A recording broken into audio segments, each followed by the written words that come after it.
What's going on, guys? Welcome to Gettin to the Facts. I'm your host, Andrew Curiel, and I'm excited to get into the podcast today. We got some good things that we got to go over. Let the average person know what's going on.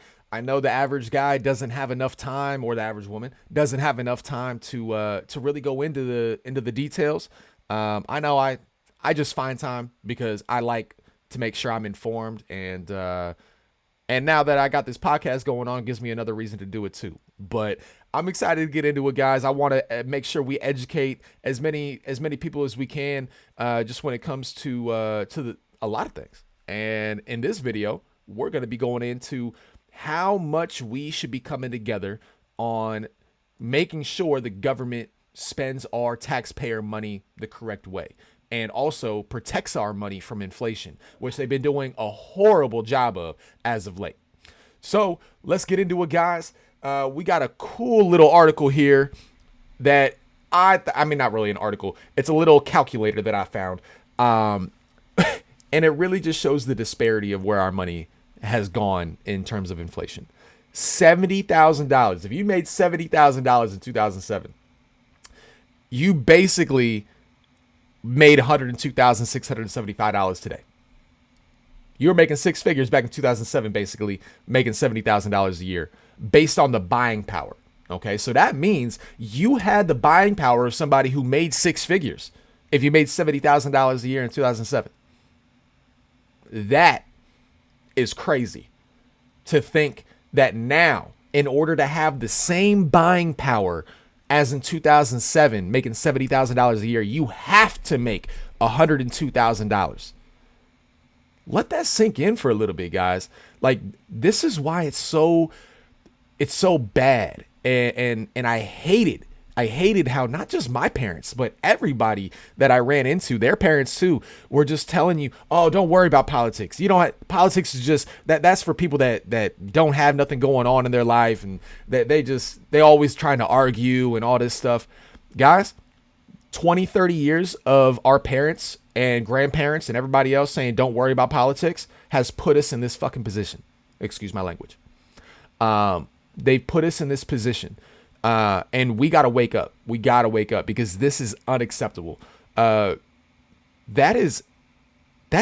like a shoot. Is that a 40? That's almost a 50%. That's almost a 50% increase in inflation over from 2007 to today in 2023. Guys, if that doesn't wake anybody up, I don't know what will. But we're going to go a little step further, because not only is inflation hit that bad, where our buying power has gone down so much, the price of housing is another story. Okay, let me scroll back up to where I was here originally. And I started in 2009 because 2009 was after the recession hit. And so things dropped expeditiously. Okay, so the price of housing dropped. The floor just gave out because everybody was losing their home. And so January, this is the middle. This second column here is the average price of housing in the United States. The other one is the median. All right. We're going to go based off the average. So the average price of house in January 2009 was $245,200. Guys, that's pretty low, right? 245,000. Okay, especially in today's market, you're like, hey, if I could find a house for $245,000, shoot. But that was the average. That was the average. All right, let's just scroll down. Let's scroll all the way down to 2023. All right, it's gonna be a little bit of a scroll. Let's go. All right, bam. Average price of housing. Oh, guys, come on. 501,000, and I went down from March of 2023, which was the average was at 559, but I really don't see it going down that much farther anytime soon. Okay, the Fed did not raise interest rates for this time that they came and talked about it.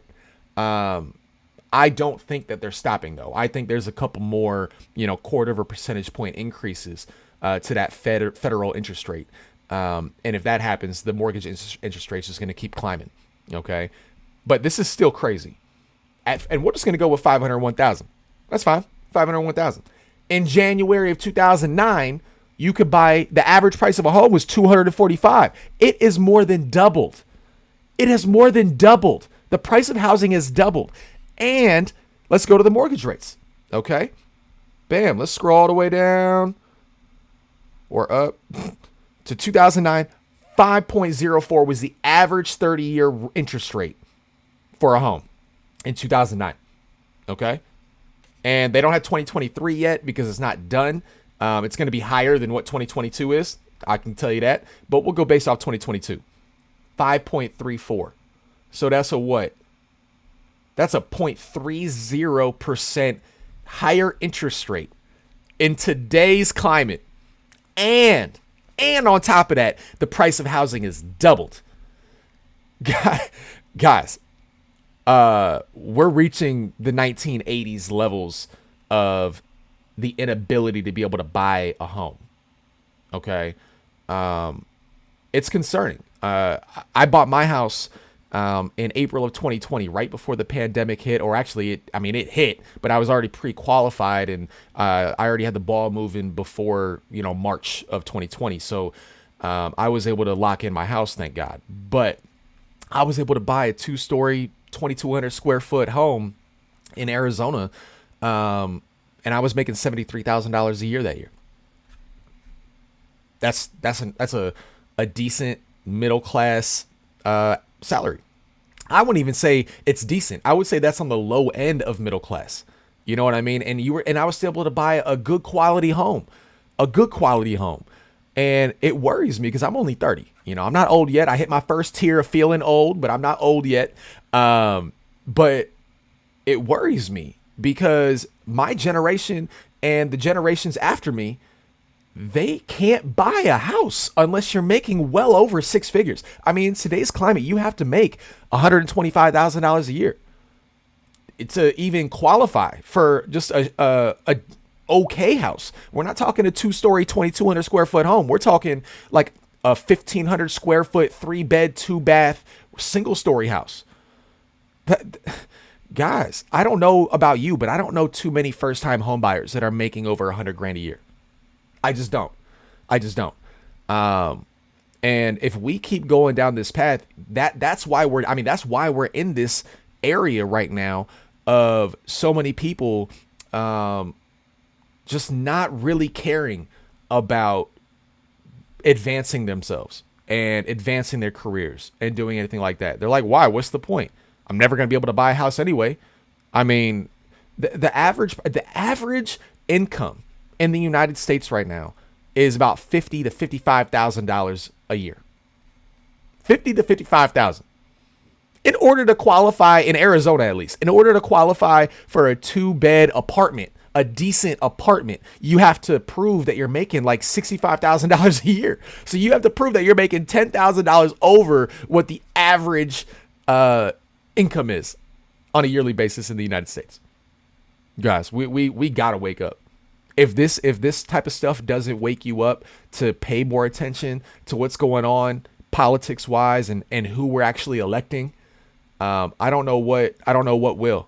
And I don't care. I like I said, I'm an independent.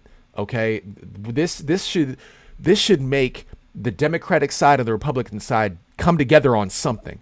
If we can't come together on making sure that we get inflation under control and get the price of housing, or at least wages and the price of housing to find an equilibrium point, a meeting point where it makes sense, we're going to be screwed, guys.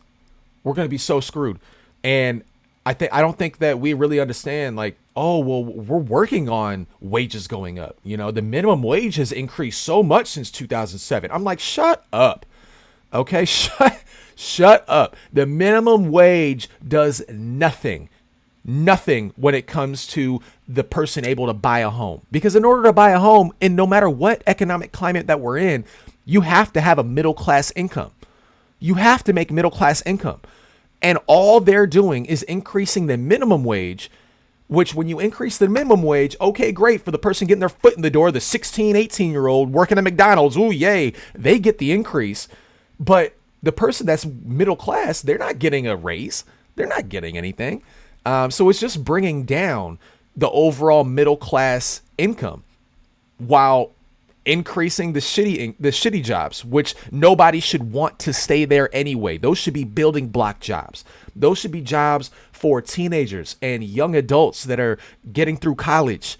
You know what I mean? I just don't understand why they've. I mean, I do understand because the media does a very good job of it because it distracts everybody. But we need to be paying more attention to middle class wages going up and not the minimum. The minimum should never be able to buy a home. If you're making minimum wage working at Taco Bell, you should never be able to buy a house. I'm sorry. Okay. If you're 30 something years old, you worked at Taco Bell for 10, 15 years. I don't understand why you have the loyalty. I just don't. Okay. You should always be trying to better yourself, always trying to get a better paying job. That's the only way forward, guys. That's the only way forward. So, we got to wake people up. We got to wake people up as much as possible. We got to get together and figure out a way to get the average person a little bit more excited to take a look at what's going on. I mean, in the world, but really just in the United States. Okay. And that's why I started this podcast, because I know a lot of people don't have the time. They don't have that extra time. I make the time.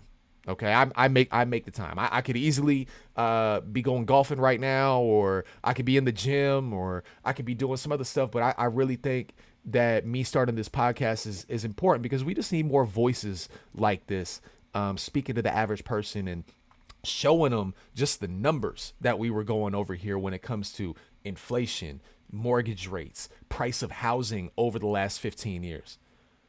Because I'm telling you guys, we can't keep electing people the way we are. We just can't. And I'm not talking just president. I'm not talking about just we need to pay attention to who we're electing to Congress. We need to pay attention to who we're really electing into the Senate. And honestly, after the pandemic, on how they shut down each individual state based on your governor, we really need to pay attention to our governor and how our elections are run.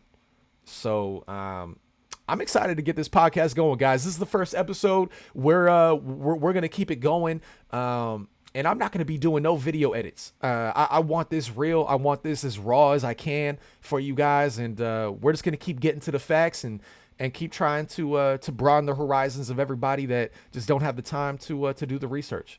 All right, but I hope you guys have a great day. Stay blessed, and I'll see you on the next one. Yeah.